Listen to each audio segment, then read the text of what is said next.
Hello everyone, this is part 3 of What If Naruto was in high school DxD with female Juubi, and I hope you guys enjoy this video and to like, to subscribe, and check out the playlist, to see more comment down below.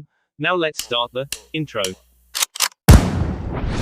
call me a god. They call me a god. They call me a god. Recap. No need to thank me, Rias. I only did what my daughter wanted after all, Natsumi whispered to the redhead, surprising her slightly. It was the first time she had acknowledged it directly, even if both of them knew what the other thought of them as.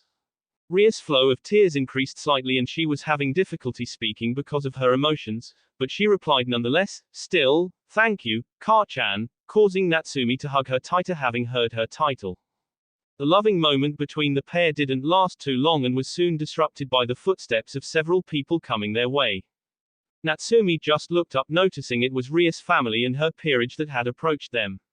She just nodded at them in acknowledgement, never breaking her embrace with her surrogate daughter.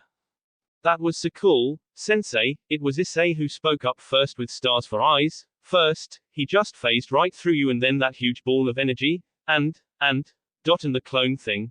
He continued counting through the displays she had put on, getting a chuckle from the blonde-haired woman.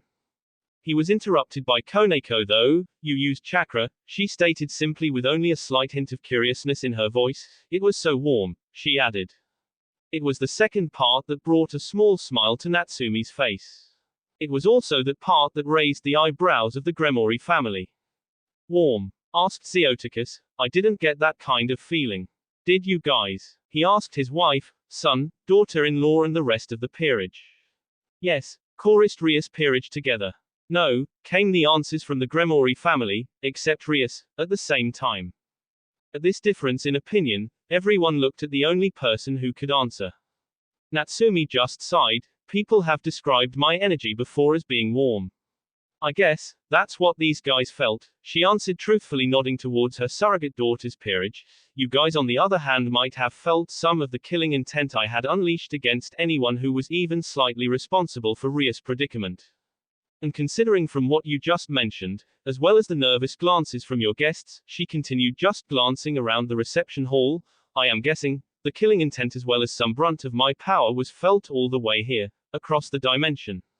Must be because of the small opening you guys had in order to observe the fight, she concluded, getting a nod of confirmation from Sirex. You are right on that regard.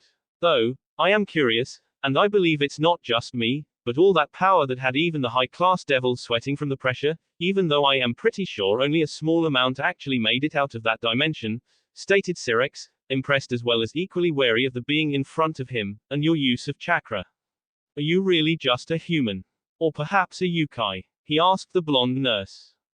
That's the first I have heard of that term, so I am not really sure what they are, she lied through her teeth before adding, but what I am, she started getting everyone's attention, is none of your business.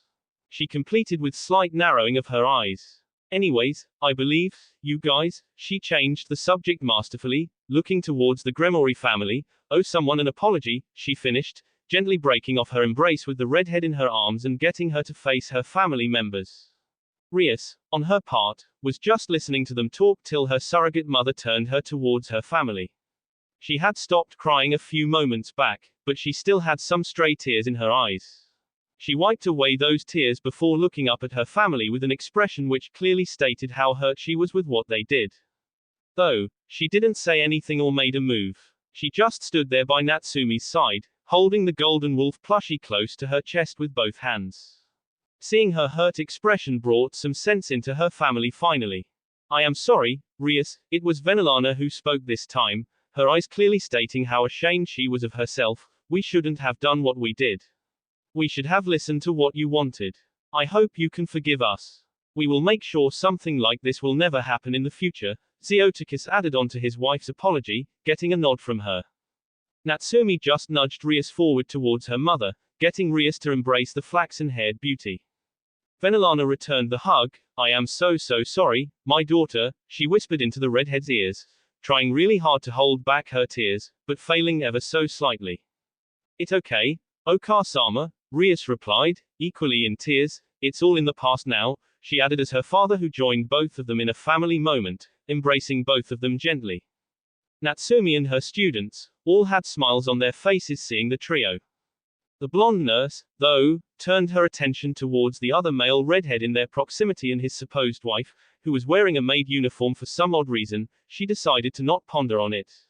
It wasn't her place to comment on how others decide to live their life, especially when she had nothing to do with them. It was the first time she had a good look at the silver-haired maid though. She was a beautiful young woman appearing to be in her early 20s with back-length silver hair that featured a long braid on each side with small blue bows at the ends, while the rest was let down and ended in twin braids. She had red eyes. She was wearing a blue and white French maid outfit with long sleeves and a white maid headband over her head with red lipstick as a cosmetic accessory. "Aren't you two gonna apologize?" Natsumi asked the couple, getting everyone's attention. Having broken off the embrace, the older Gremory couple as well as Rias were looking in the direction. "We were about to, but didn't want to interrupt the lovely moment," Sirex started. "I am really sorry as well, Rias. As your older brother, I should have done more to help you, which I didn't. I hope you forgive me as well," he added, opening his arms wide, hoping for the younger redhead to give him a hug as well. Rias on her part just smiled from her position, but didn't move an inch. "It's okay, Oni-sama. I understand that being the Mao, you cannot really show direct favoritism." Seeing her not move resulted the said Mao to deflate slightly, getting sweat drops from some and snickers from others, mainly Natsumi, Rias and uncharacteristically Grayfear. Grayfear just patted the deflated Mao on his back before apologizing as well. "I am sorry as well, Rias. Even though I was against the marriage, I couldn't do to help you out much." "It's fine, Oni-sama. Everything turned out to be all right. And I know you must have tried your best as well," Rias replied with a smile on her face. "Rias-chan," Natsumi called out, gaining the redhead's attention, "can you give us adults here a few moments, dear?" She asked with a small smile. "Why don't you show your peerage around the castle?" added Venelana. Rias hesitated a bit but nodded, wondering what she wanted to talk about to her family. She took her peerage members to explore the castle. Natsumi just saw her surrogate daughter leave with a smile till she was out of sight, before turning towards the Gremory family. "See, I know you guys are wary of me, rightly so. It's not every day that someone like me just appears out of nowhere and display the amount of power that I did." She started getting slight but serious nods from everyone. "But my daughter seems to have extreme trust in you," Venelana argued her point, "so I am gonna put mine in you as well." This surprised Natsumi for a moment, but she got over it quickly before she continued with a fond smile, "Thank you for that. I actually love Rias, as if she were my own daughter. And I would do anything to make her happy." Before anyone could say something to that, she added, "That's not what I want to discuss though. I do remember Rias mentioning to me that she lived alone most of the time. Her family, you guys, were in a different place." The Gremory family just nodding in agreement. It was technically correct. Though, they were wondering where this was going. "I have been wondering for quite some time that," Natsumi started carefully, "I should ask her to move in with me while she was living in Kuo." This got Rias' family surprised. They weren't expecting this kind of thing. They weren't exactly opposed to the idea though. Living with someone was always better than living alone. But, before any of them could say anything, Natsumi decided to add extra thoughts. "I could have asked her directly. I mean, I will later on. I just wanted to pass this by you guys first. I wouldn't have done so had you not apologized to her or something worse happened. But considering she forgave you all, I don't want you to be in the dark related to this matter." She didn't mince her words, but it was true. Had Rias been married off before Natsumi herself could intervene, or her family had decided to keep their ego and not apologize, she wouldn't have cared and just took Rias away. That was not the case anymore though. Before Sirex or Zeoticus could say anything though, it was Venelana who answered first. "We understand where you are coming from. And being honest, I would love for Rias to live with someone who loves her as much as you do. It is obviously better than living than alone. I am glad you think that way. I will leave you guys to entertain your guests then. I will go and find Rias and ask her what she thinks," smiled back Natsumi and took off, leaving behind a smiling Venelana and still slightly surprised Sirex and Zeoticus, who were still wondering what just happened. Grayfear, on her part, was just keeping her neutral facade, but if one were to look closely, they could see a hint of a smile on her lips. A few minutes later, with Rias and her peerage. Somewhere in the halls of the Gremory estate, Rias was showing the castle to the new members of her peerage Issei and Asia, with Yuto, Akeno and Koneko already having seen it before. She was leading from the front as they wandered the halls, her peerage just following her.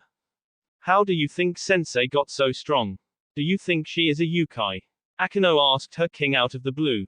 I don't know, Akeno, replied Rias truthfully, to be honest, I never asked her. So, I guess she just never went out of her way to reveal the truth.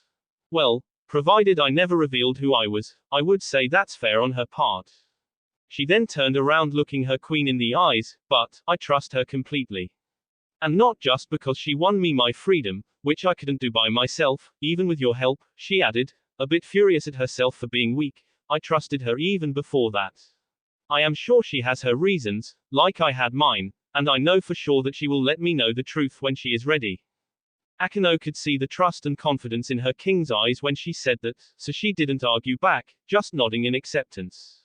By the way, Buku, why are you holding that wolf plushie?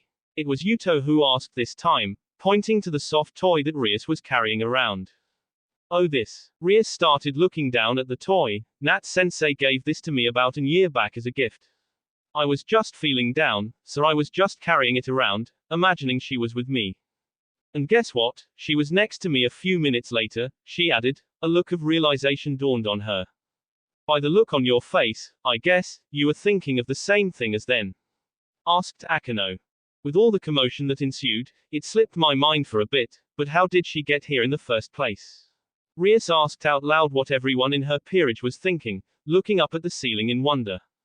Oh, I just placed a summoning seal in that toy, a voice answered, getting the group's attention. Rias could see Natsumi coming their way from the same way they had come earlier. She had a big smile on her face, bringing a similar way onto Rias. I finally found you guys. I didn't know anyone at the party, so I decided to ditch it and look for you, Natsumi continued, reaching the group. I hope you guys don't mind. She asked. We definitely don't, Rias answered immediately, getting nods from the others. You mentioned some kind of summoning seal. Asked Yuto, wanting the blonde-haired nurse to elaborate on her earlier comment. Oh, nothing major. I placed a seal inside of that plushie before I gave it to Rias. Natsumi continued her explanation. It was designed so that whenever the holder, Rias, would feel overwhelming loneliness or despair or sadness, I would be summoned to her side immediately. I think, it was during that party earlier that the threshold reached and voila, I was there. This got some surprise looks from the teenage group. That's some high-level magic there, sensei, Akeno commented on what everyone was thinking. Hey, it wasn't that big a deal. It wasn't magic though, Natsumi corrected, you can call it a technique. It was still impressive, Akeno relied back, so, if you don't mind us asking, what faction are you from, sensei? You use chakra, but you seem slightly different from a Yokai, she asked. Well, I will give you the same answer as I gave to Rias' family. What I am is none of your business. You have my thanks for helping Rias, but you haven't earned the right yet, Natsumi started. I will tell Rias once we are alone. You guys will probably know after some time passes. That time isn't now though, she finished. Before anyone could argue back, Natsumi moved forward through the group standing in front of a smiling Rias, and continued, I have to talk to you about in private. Rias, nodding in understanding, looked past the blonde woman and addressed her peerage. Can you guys go back to the main hall? I will be there shortly. Her voice left no room for an argument, so the peerage just nodded and left the two, treading towards the hall. Let's go to my room, Rias said, grabbing one of Natsumi's hand and leading her to her bedroom. Natsumi just followed her surrogate daughter with a smile. They soon reached her bedroom, where Rias ushered Natsumi in ahead and proceeded to close the door behind her, giving them some privacy. Natsumi looked around the room and whistled slightly. It was a huge room, easily equal to the size of her whole house. There was a king-sized bed at one end, a dressing table to the adjacent one on the right. There was even a couple of couches with a table in between in order to greet guests. The whole room was decorated with the finest wares that Natsumi had ever seen. Natsumi turned around and addressed Rias, who was now looking down, slightly nervous from what the conversation was gonna entail. It's a nice room you have got here, Rias-chan, Natsumi started, it's now making me nervous about what I am to say. Rias looked up at her surrogate mother a bit surprised and curious. She wasn't expecting the blonde woman to be nervous in this. How should I say this? Natsumi pondered aloud to herself, before deciding to just get to the point, nodding to herself. I have already talked regarding this with your family, they don't seem to mind. It's no pressure or anything, but, if you would you like to live with me while you stay in that other dimension? Out of all the things Rias was expecting, this wasn't it. It took her some time to comprehend what was just asked. She just stood there with a blank look on her face for a few moments, before the biggest smile Natsumi had ever seen on the redhead broke out on her face. The redhead tackled the blonde mother figure into another hug, resting her face on her shoulder blades, before simply replying, I would love to, Ka-chan. Natsumi was ecstatic at the reply, returning the embrace happily. Just so you know, my place isn't as grand this. She just wanted to lay it out before the move actually happened. It doesn't matter. As long as you are there, I don't need anything else there, Rias replied truthfully. Great. We can move you in as soon as we get back to Kuo, Natsumi stated, getting just a nod from the redhead. Rias broke the hug this time. Let go celebrate then, Ka-chan, she said, grabbing the blonde woman by her hand and dragging her back to the party, getting a slight chuckle from said blonde. The next day, evening, at Natsumi's residence. It took Natsumi and Rias all day to move the redhead's stuff from her previous apartment to Natsumi's house and then set up the spare room for Rias. After having set up the spare bedroom, both of them were now in the living room, relaxing on the couch while wearing something comfortable. Natsumi was sporting orange shorts with a white t-shirt with floral pattern all over it. Her long hair was tied back in a loose ponytail. Rias, on the other hand, was in black joggers with a plain blue t-shirt. She had let her hair loose. Natsumi was sitting on the couch, while Rias was laying down with her head on the blonde's lap while facing the ceiling, though, her eyes were closed in contention. The reason? Natsumi absent-mindedly combing the redhead's hair with the blonde herself having faint smile on her lips. I know you have just moved in, but I am really looking forward to having you in the house, Natsumi said in a soft tone. Me too, Ka-chan, Rias simply replied. A comfortable silence fell around both of them for some time. It was broken by Natsumi, who finally decided to come clean first. You remember, yesterday, when I said I didn't know what a yokai was? Rias just nodded. I was lying. I actually am a yokai, Natsumi added. Rias started, not much surprised by the revelation. To be honest, I had a hunch that you were lying. I was still hugging you pretty fiercely back then, so I noticed the small change in the heartbeat when my brother mentioned the term yokai. But I figured you will let me know the truth when you feel it's time for me to know. Am I right? She finished, her eyes still closed. Ha, Natsumi chuckled slightly at that. Yes, you are. But, I am pretty sure, the next bit I am reveal will definitely shock you. This got the redhead's attention and prompted her to look up at the blonde woman. I am a Juubi, Natsumi started, causing Rias' eyes to widen in surprise, a 10-tailed wolf to be precise, from another world. If Rias was surprised before, she was completely flabbergasted by this news. She immediately sat up, surprising Natsumi slightly, and turned towards her surrogate mother. You are not pulling my leg, are you? She asked. Natsumi chuckled but responded nonetheless, nope. I am completely serious. It took Rias some time to process that, especially the part about her being from another world. How did you end up here, then? She asked after calming herself a bit. Natsumi started to relay the summary of her life story to her surrogate daughter, starting from her birth, to the Fourth Shinobi War, to the fight with Isshiki, and finally to the circumstances that led her to leave that world behind. Rias had tears in her eyes by the end of it. She was still young and hadn't witnessed the loss of someone precious, so she didn't know what her blonde mother was going through. The redhead just hugged her mother before saying, I am not gonna leave you, Ka-chan. So you don't have to worry about that bit anymore. She broke the hug before adding, we devils have really long lifespans, averaging several thousands of years. So, that's one less thing for you to worry about in the future, she finished with a grin, slight tears still streaking down her cheeks. It was Natsumi's turn to be surprised this time, but it also brought a smile and tears of joy to her. After meeting and bonding with the redhead, she always dreaded what the future might hold, but this information was a welcome surprise for her. She can now just live with the redhead without having to fear for the future. Rias wiped the tears from her blonde mother's cheeks before proceeding to do the same to her own. I guess, your beautiful hair is my red thread of fate, Natsumi stated with a smile.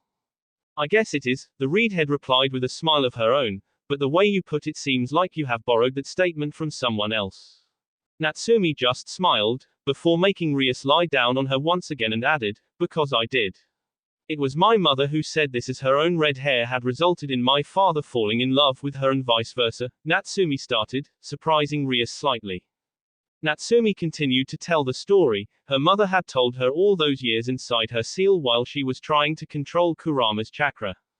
Once she was done, Rias had stars in her eyes. It was the most romantic story she had ever heard. So, Oji-chan saved Aba-chan by following her red hair? She asked, mostly to herself but getting a nod from Natsumi nonetheless. Though, in my parents' case, the phrase, red thread of fate, was mostly used in romantic sense. That might not be the case with us. But that doesn't mean it's not true, Natsumi added. Rias just smiled up at her in acknowledgement. That's enough about me. Natsumi started glancing at the clock, which showed it was time for dinner already. I am gonna make some dinner for us. In the meantime, it's your to tell me about this world.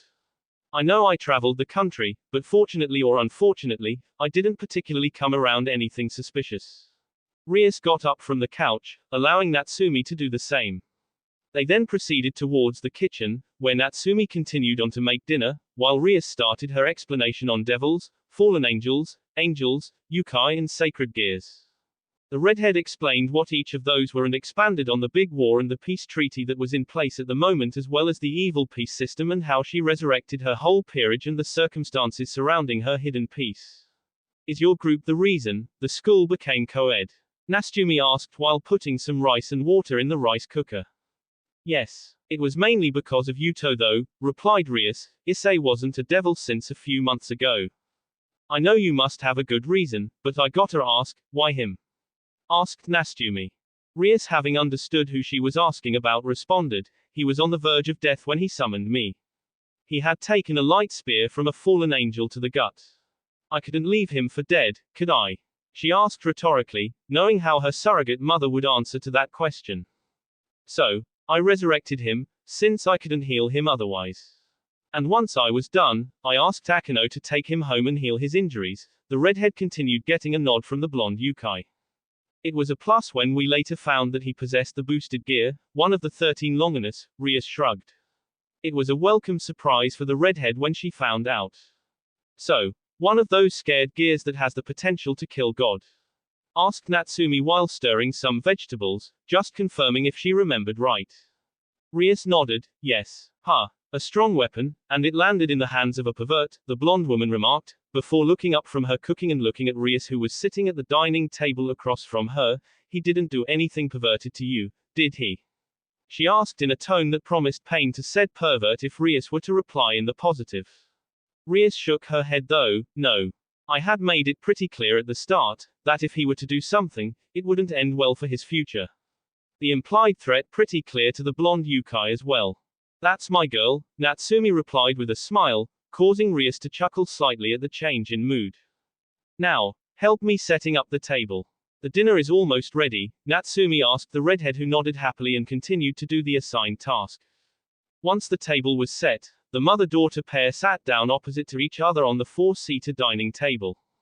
The dinner was completed with both people talking about random stuff to fill in the silence. Half an hour later, after dinner, both Natsumi and Rias were cleaning up the dishes they had used for dinner, with Natsumi doing the washing and Rias the drying and setting them back part. Ka-chan, Rias started, getting the blonde's attention. Also ideally noting that it had become quite easier for her to address the older blonde as she did. Was the blonde response, signaling Rias to continue further. Can you train me? I want to be stronger, Rias started. Natsumi didn't say anything, knowing that the redhead wanted to say something further. I know you are always there to help me if I need it, Rias continued while drying up a plate that Natsumi had handed her over. Always, my daughter, replied Natsumi with a smile. But, I want to be of help to you too someday, Rias continued, Natsumi's smile widening at her thoughtfulness. I also don't want to be a burden on you or my peerage. They helped me a lot in my fight against Riser and his group. But I was too weak to finish him off. I don't want to be weak anymore. I want to do everything I can in order to help and protect them as they did for me, as well as you. The redhead added the last bit very quietly, but it was heard by the blonde Yokai. Natsumi stopped the washing and looked towards Rias, who was also looking into her eyes. You know, the blonde started, I would have helped you train even if you didn't elaborate. But, I am now even happier with your reason. Just give me a week's time to set things up and then we can start, she completed. Rias jumped up in joy, her hands up in the air, you are best Karchan, before she quickly calmed down and the duo continued to complete the chore that they were engaged in. Time skip, 1 week. For the previous week, Natsumi was busy preparing for the training that she had promised her daughter. Now that everything was ready, the mother-daughter pair, dressed in similar tracksuits and sports shoes, Natsumi's being black and Rias being green and their hairs tied up in a high ponytail, was standing in front of a wall in Natsumi's bedroom. Said wall had an intricate seal etched onto it in the form of a spiral. Natsumi put her hand on the seal and pushed some of her chakra into it, making the seal glow for a second, before the glow died down. Come on, Rias-chan, Natsumi said to her daughter, grabbing the redhead's hand and leading her into the wall. What waited on the other side of the wall was a big stretch of green meadows with a log cabin built onto the shores of a huge lake. Rias could see a forested area in some distance as well as some hills in the distance. Though, when she looked up, she found that instead of the sky, the whole place was covered by purple clouds. Natsumi squeezed the redhead's hand gently, getting her attention. This place is a pocket dimension that I created for your training. Rias just nodded in understanding. We will be here for around 1 year, Natsumi added. This surprised Rias, but, what about school? And my family and peerage? I didn't mention to them I would be gone for this long. Well, for them, you will just be gone for around a day, Natsumi added, trying to ease the redhead's worries. Though, she just got a tilt of confusion in return. You see, time moves differently in this dimension. 1 year in here equates to just 1 day in the real world, the blonde Yokai explained further, getting a nod of understanding in return this time. This is the first time I am in a dimension where time moves differently, Rias commented. This should give us enough time to get you strong enough, smiled Natsumi.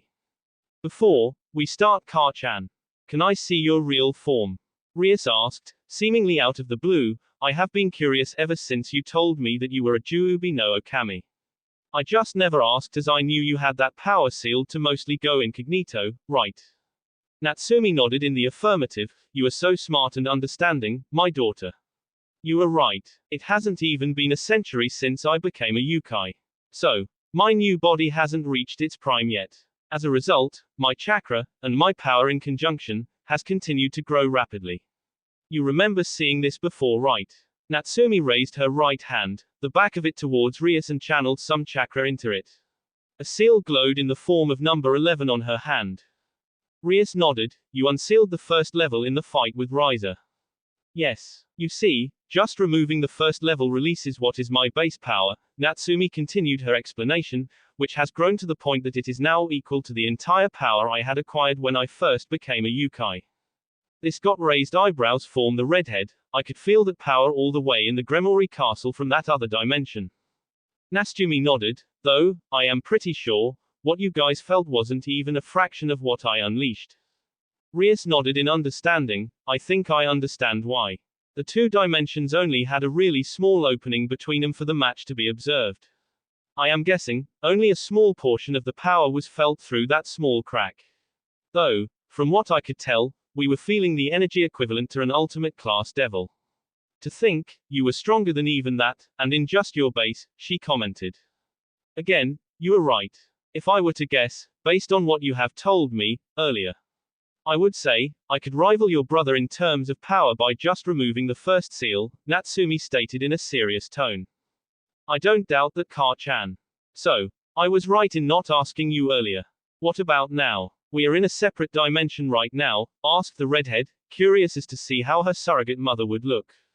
I can show you now. But just be careful though. To continue the explanation of the seal, each level 1 unseal releases a part of my Yokai lineage and it also doubles my power from the previous state. So, I want you to stop me and let me know anytime you feel uncomfortable, okay? Natsumi asked the redhead, getting a nod in return. Here goes nothing then, Natsumi started before muttering, Saigen Shiru, all levels, release. The seal glowed for a moment and the number changed from 11 to 0. As soon as that happened, Natsumi was covered in blinding light and a huge gush of wind released outwards from her position, due to the release from her power. Rias erected a barrier in front of her in order to protect herself from the wind and also covered her eyes from the light. After a few moments, feeling the wind and light die down, Rias opened her eyes, disarming the barrier and looked onto the place where her surrogate mother was standing. Natsumi still occupied her place, but she now had 2 golden wolf ears on top of her head instead of the normal human ears, and the major change was the 10 longer than normal, fluffy golden wolf tails that were now dancing freely behind her back, having raised her tracksuit jacket in trying to get free. Her eyes were no longer her usual blue but had morphed into the Rinasharagan.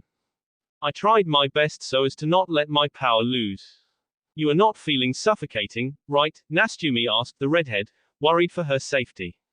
Rias just continued to look without replying for a good minute, worrying Natsumi even more. But before she decided to seal the power back, Rias replied with stars in her eyes, "So cool, Ka-chan," causing Natsumi to sigh from relaxation that her daughter was fine.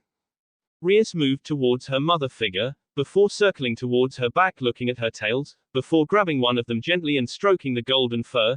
"It's so soft," she commented, getting a chuckle from the blonde on how she was acting. "And your energy is still warm like usual. Though I can't even feel your power anymore," Rias said in confusion before adding, "You might even be stronger than the top 10 beings of the world, maybe in the same league as the 3 beasts." Natsumi on her part just smiled. Maybe not," she started. "We haven't met them, so unless we do, we can't be sure," she commented. Rias came back to stand in front of her surrogate mother, having left her tails alone. It was now that she noticed the change in her eyes. "Are these the Rinasharagan that you mentioned earlier?" she asked, getting a nodded in return. "They look much cooler than the description sounded." This got another chuckle from Natsumi, before she raised her right hand again, channeled chakra into the seal before muttering, "Saigen Shiru, level 10, seal," sealing most of her chakra away again. She glowed for a second, her wolf ears and tails retracting with the ears replaced by her human ones. And she deactivated her dojutsu. "It's now time to start your training," Natsumi stated after the sealing was complete. This got an excited nod from Rias, who was excited to start as well. "We will be focusing on all areas, physical, magic and mental." Natsumi started before fishing out a pair of black wristbands and a matching pair of ankle bands from her pockets and handed them to Rias. "Wear them." Rias did as ordered, noticing some strange symbol in white on all 4 bands and an extra one on her left wristband. Once she was done, Natsumi grabbed her right hand, pointing to the symbol. "This is a seal designed to imitate weight," she explained, getting a nod in return. Natsumi then proceeded to take the redhead's left hand and pointed to the other symbol. "This seal imitates gravity," getting another nod.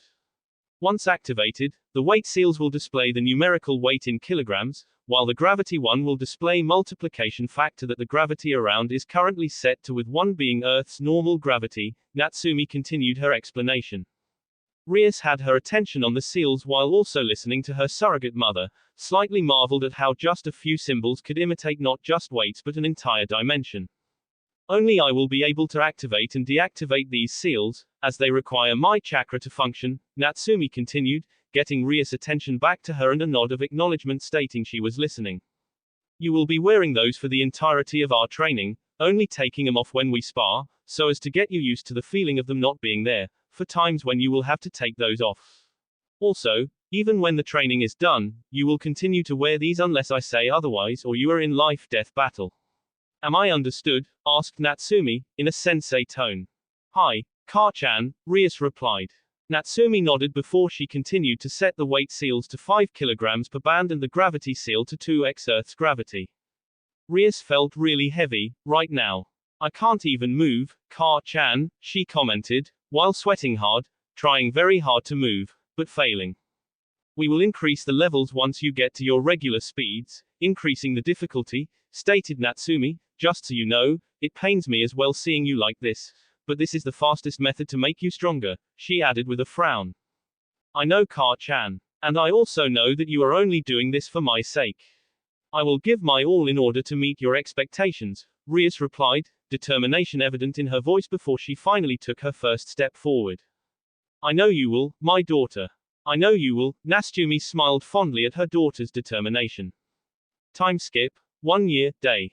Natsumi's bedroom. The seal in Natsumi's bedroom glowed before Natsumi and Rias walked out of the wall. Natsumi was wearing a white tank top with black joggers and black sport shoes. Her long blonde hair was tied in a high ponytail. Behind her, Rias was wearing red shorts and a black t-shirt along with black sports shoes. Her hair was also tied in a high ponytail. She was also wearing the black wrist and ankle bands that Natsumi had given her on her first day of training. The difference being, all the 4 bands now displayed the number 510, while the left wristband also having an extra number 6 on it. Neither of them looked a day older than when they entered the dimension in the seal, thanks to their lineage. Rias, on her part, had developed slight muscle to her arms and legs. Her devil lineage preventing her from gaining too much muscle mass. It was a year full of hardcore training for the redhead. It was only thanks to her devil lineage and her surrogate mother's healing abilities, that she able to make much progress in her strength. Shall we go out to celebrate? Natsumi was the first to speak, turning around to meet the eyes of her daughter. Sure. Ramen? Rias asked, having developed an appetite similar to her surrogate mother for the noodle dish, having lived an entire year with her. You read my mind, Rias-chan. You go, get a bath and get dressed and I will do the same. We will go then, replied Natsumi with a smile. Okay, Rias replied, simply running off to her room to get ready. Natsumi continuing on to do the same. The next day, after school hours, Natsumi was in the infirmary getting ready to leave for the day when Rias barged in getting a raised eyebrow from the blonde. Her surrogate daughter normally was really polite at school. I got a reply from my brother, was the only thing she said after coming in and sliding the door shut. Natsumi smiled in joy. She knew what this was about. When the redhead was summarizing her on the supernaturals of this world, she had asked if she could arrange a meeting with the Yokai, as Natsumi had never met someone who was similar to her. Well, there was Koneko, but she was a reincarnated devil now. As you said, I asked my brother to contact the leader of the Kyoto Yokai faction, asking for an audience. And I asked him to mention about you, a human with chakra capabilities, to increase their curiosity. Rias started getting a nod in return. It seems, we got them curious and they have agreed to let you enter the dimension. That's great news, Rias-chan, Natsumi replied back excitedly. Will you come with me? She asked the redhead. Normally, I wouldn't be able to. Rias started getting Natsumi to drop her smile, but she continued. But, I have been asked by my brother to go as kind of an ambassador. So yes, I will be going too. The smile returned to the blonde's face. Yes. This will be our first trip, just the 2 of us. It's gonna be so much fun. By the way, when are we expected to go? Oni-sama mentioned that we are expected to be in front of the Yasaka shrine by noon this Sunday. We will be escorted from there, Rias replied. That's great, we can leave at dawn by the Shinkansen and explore Kyoto before that, Natsumi replied, already making plans on which places to visit and what to do on their visit. Sounds like a plan, Karkan, Rias replied. She was excited at the prospect of a fun day out with her surrogate mother. Okay, let's leave then, we have some things to do, Natsumi said, grabbing her bag, ready to leave. You go first, I still have some work at the club, I will join you in a couple of hours, Rias replied. Natsumi just nodded as they left the infirmary and headed outside. Once outside the building, Natsumi turned to the redhead. Okay. Be safe. See you at home, she said with a smile as Rias just waved to her before walking towards the old school building where the Occult Research Club was located. Natsumi just stared at her retreating form for a couple of moments before she started her walk back towards her home, excited for both the trip and the chance to meet more people like her. Time skip, Sunday. At dawn, Natsumi was at the entrance of her home, all ready to leave for Kyoto. She was wearing blue skin-tight denims with a white tank top.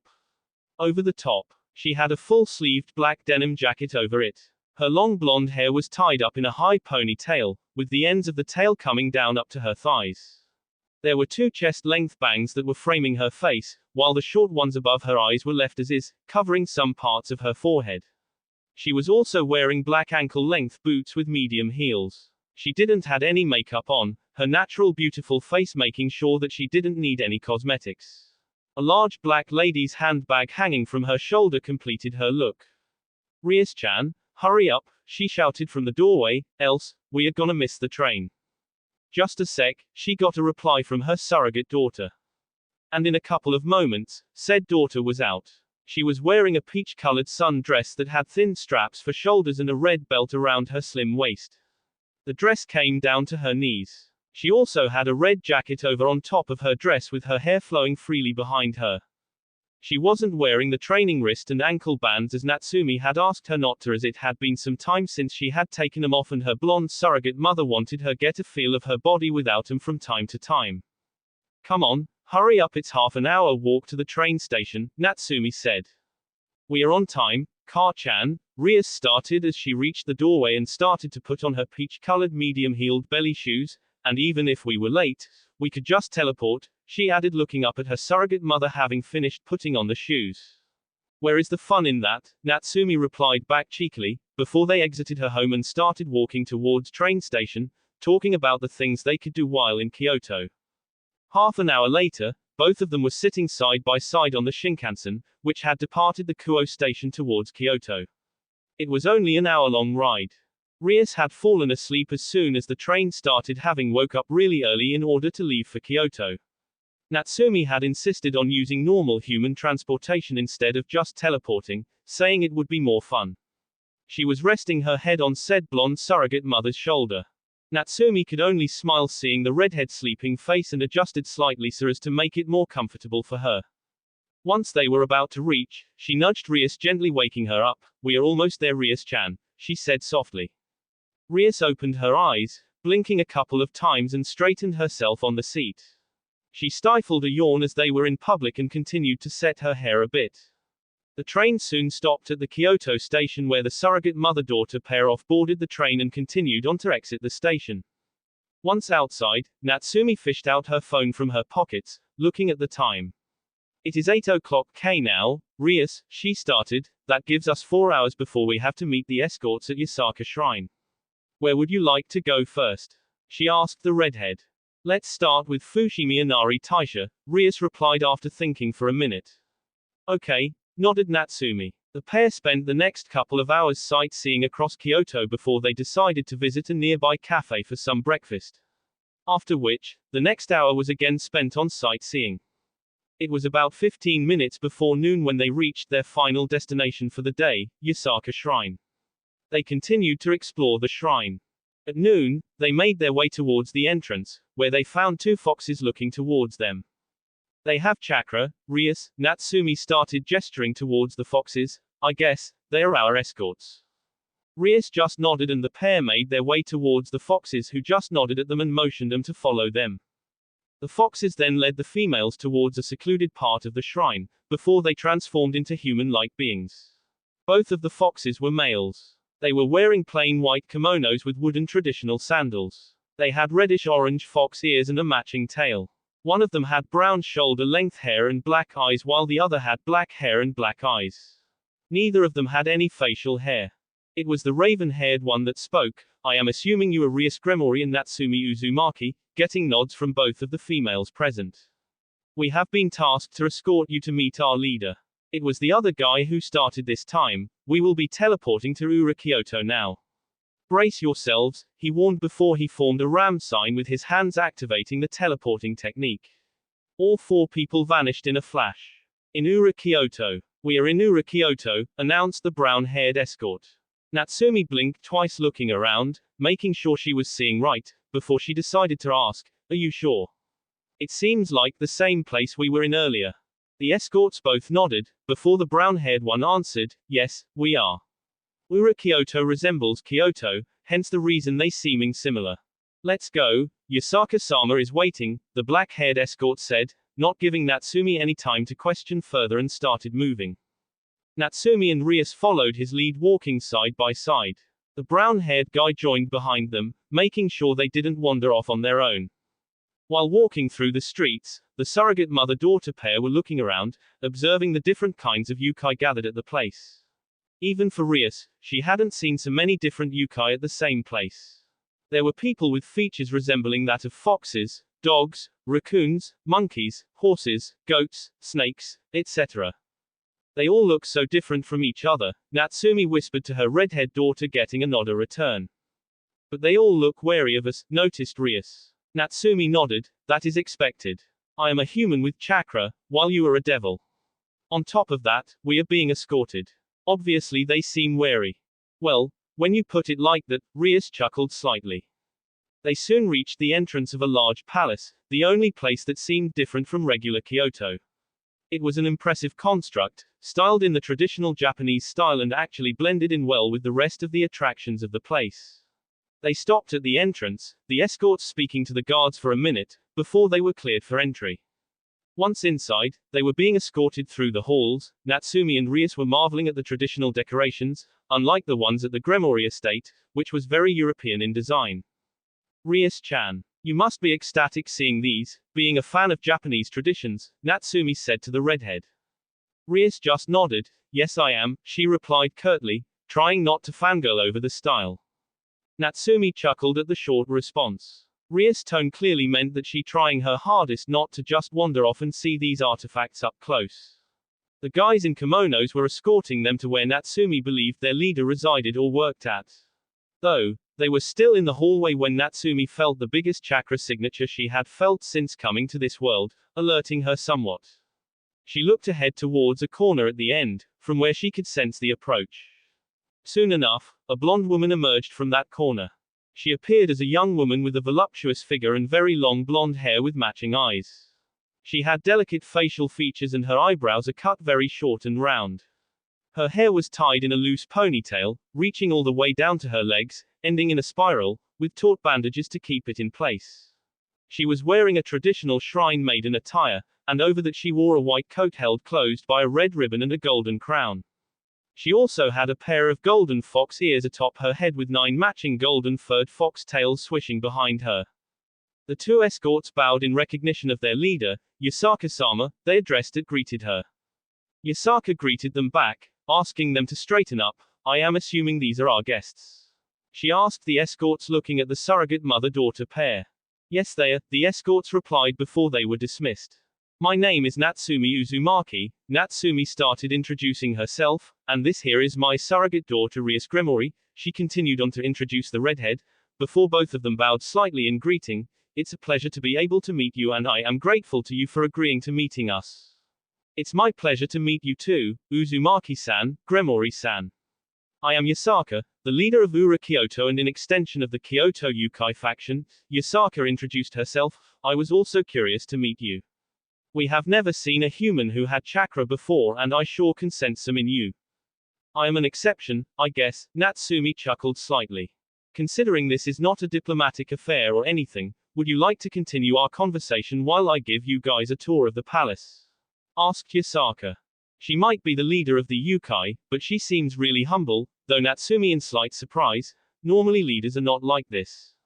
If you are fine with that, then we are too, Natsumi replied before adding, actually, my daughter here might be really ecstatic with this suggestion considering her love for traditional Japanese culture. Rias blushed with embarrassment at her secret love being exposed, getting a chuckle from Natsumi at her reaction. Oh my, Yasaka too chuckled. Then, let's do that.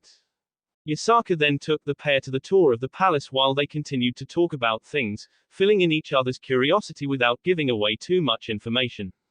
Rias, on the other hand, was mostly busy admiring the architecture and the decorative artifacts of the palace. Once the tour was over, the trio proceeded towards the center of the palace, which housed a really big garden. The garden also had a plaza built at the center with a circular table and 4 chairs accompanying it. The European-style plaza unexpectedly looked at home in a traditional Japanese palace. Yasaka went into the plaza sitting on one of the chairs, motioning Natsumi and Rias to do the same. They took seats opposite to the blonde leader sitting side by side. She then asked one of the maids to serve tea and refreshments. I didn't expect something like this in this palace. Surprisingly, it was Rias who spoke up. She had mostly kept herself out of the conversation till now. Well, I saw it in one of those Western movies, historical movies, and just had to have one made, Yasaka replied truthfully. The maid had returned in the meantime with a tray full of refreshments and tea which she served to the 3 people before laying down the snacks and sweets she had brought along. The 3 continued to converse over tea. Mama, the 3 were interrupted by the voice of a small girl. The 3 looked at the entrance of the garden to find a small blonde girl running over towards them with a couple of maids dressed up in white shrine maiden dresses behind said kid. She was a young girl around 5 or 6 years of age. She had golden, blonde hair like Yasaka's tied in a ponytail and matching eyes. She also has 9 golden foxtails and matching ears. She was wearing a traditional Miko outfit. The sleeves of her haori featured a giant red star-shaped pentagram, surrounded by 5 smaller pentagrams in between the points. Natsumi noticed Yasaka's lips curving up in a small smile at seeing the girl. The Yokai leader placed her teacup on the table before getting up and walking towards the girl running towards them. She scooped up the girl in her arms when they met in the middle. The little girl wrapping her arms around her neck. The maids having reached the same point, bowed to their leader. "We are really sorry Yasaka-sama. We tried to stop her as you were busy with guests, but we failed." Yasaka shook her free hand. "It's fine. No harm done," she smiled. "You guys are dismissed for now. I will keep her with me," she added, dismissing the maids. Yasaka made her way towards the plaza again, sitting down on her chair, setting the blonde girl on her lap. "This is my daughter, Kanu," she started introducing the young girl who was looking curiously towards the 2 guests. "Nice to meet you, Kanu." Natsumi smiled at the cute young blonde. "I am Natsumi. And my name is Rias. It's nice to meet you." Rias finished the introductions. Yasaka nudged Kanu lightly, speaking to her in a motherly tone. "Introduce yourself, Kanu." "Hello, my name is Kanu," the little girl replied in an adorable baby manner as expected of the kid her age. "She is really cute. How old is she, Yasaka-sama?" Natsumi asked, picking up a cookie from one of trays and offering it to the cute little girl. Kanu looked up at her mother for confirmation, who just nodded. She then happily took the cookie and started munching on it. "She will be 6 in a couple of months," Yasaka replied. "6? Huh. She is really young," Natsumi replied back, glancing slightly at the redhead at her side, a thought passing through her mind. "She is at the age where they start making all kinds of troubles," she added, smiling softly, remembering Himawari when she was at that age. "Yes, she has started on that," Yasaka chuckled, "but those troubles are adorable on their own." "Yeah, you are right on that part," Natsumi responded back. "You seem to be speaking from experience." Yasaka questioned the other blonde adult. Natsumi just smiled in response. "Well, I did have a daughter." "Oh. I am sorry for bringing it up," Yasaka apologized, having picked up on the use of past tense and dropped the subject. They then continued to chat till evening, playing with little Kanu in between chatting. Natsumi was also giving Rias some curious glances from time to time. "I guess it's time for us to leave. It's getting late." Natsumi started. "Thank you again for agreeing to meet with us," she thanked the blonde leader.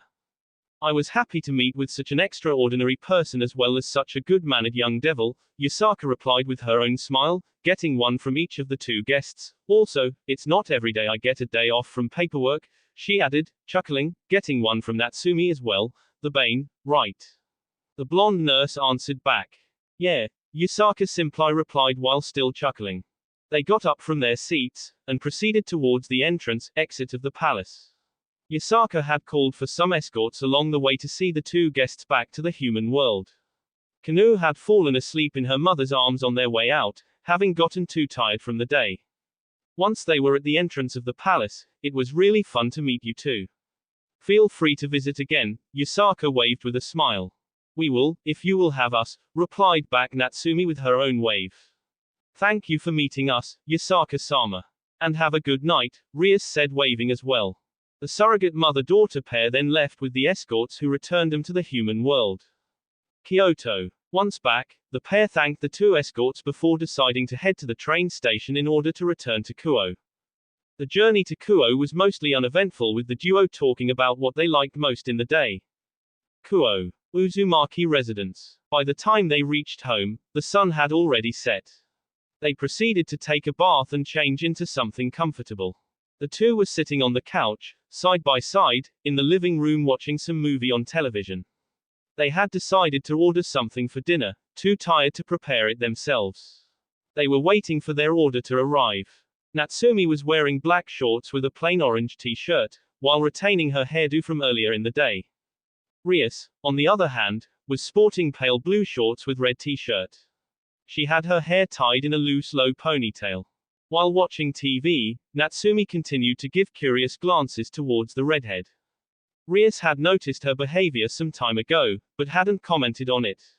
Though her curiosity got the better of her, Ka-chan, she started getting Natsumi's complete attention. I have been noticing this from some time, but why are you glancing at me from time to time? Natsumi chuckled nervously, having been caught, but decided to out with her thoughts anyway. You see, she started, ever since seeing young Kanu, I have been curious as to how you looked when you were her age, she admitted. Oh, Rias answered back simply, that's it. I was thinking it might be something big. I don't have any pictures with me at the moment, but we have an album back at the estate. I can ask for them and have them delivered tomorrow, she added. I can't wait till tomorrow, Natsumi whined, before a light bulb went up inside her head. You remember when I told you about the technique that allows me to look at someone's past from a third person's perspective? Natsumi asked the redhead, who simply nodded, remembering her surrogate mother telling her about it when she was training her. Can I use that on you? I promise that I will only at you from when you 6, nothing else, Natsumi pleaded. You can look at my whole past and I want mine a bit, Ka-chan, Rias replied with a warm smile, so sure, you can see. Thanks a bunch, Rias-chan. But still, I want to respect your privacy. So I won't see anything else. I know you will let me know if I need to know it, Natsumi replied, before channeling some chakra into her eyes, morphing them into the Rinnegan. Rias had seen those eyes multiple times during their training. She was still amazed at how much those eyes could do and how much cool they looked on her surrogate mother. Toki no Miko, Kako, Natsumi whispered the name of the technique while focusing on Rias.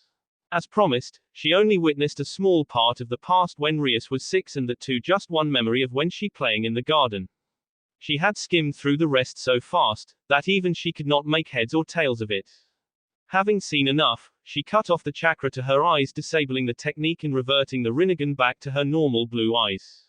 You were so cute, she said gently, cupping Rias' right cheek with her left hand, before another idea popped in her head, making her giggle in a creepy way.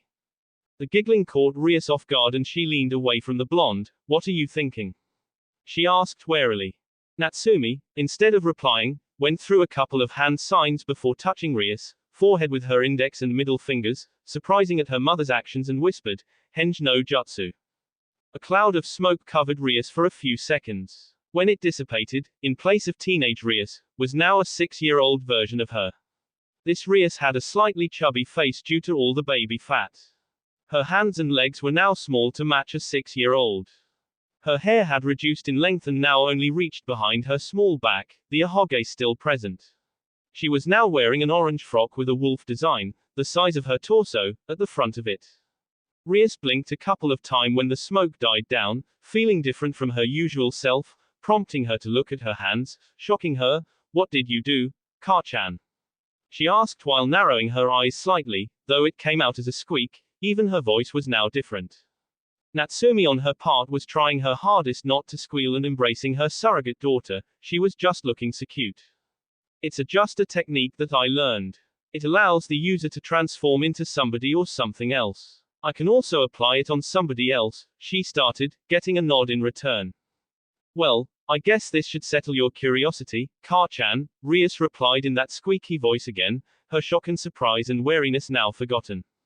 As long as it made her surrogate mother happy, she was fine with anything.